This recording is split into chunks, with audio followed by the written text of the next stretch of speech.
سكت اخويا شوية وهو قدامي، وبعد ثواني قال لي: انت لحقت تقعد معانا؟ مشيت من جنبه ورحت للحمام وقلت له مش عايز اكون سبب في اذية حد فيكم.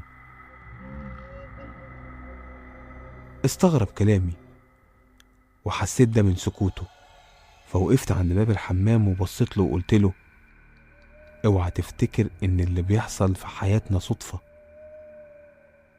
الفترة اللي فاتت انا حاولت ادور في امور كتير ملهاش اساس من الصحة علشان اثبت ان ليها اساس من الصحة او احاول افهمها، وحصل امور كتير مش هينفع احكيها، ده لمصلحتك، وحتى لو حكيتها مش هتصدقني ولا هتفهمني.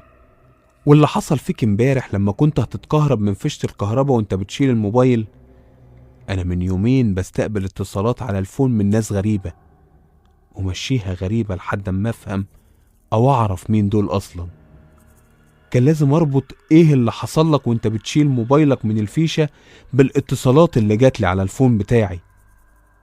ما هو الغريب اللي اتصل كان بيحاول يثبت لي حاجة، ومش بعيد يثبتها فيك انت او في بابا، بس الحمد لله انها جت فيك علشان ابويا مش هيستحمل.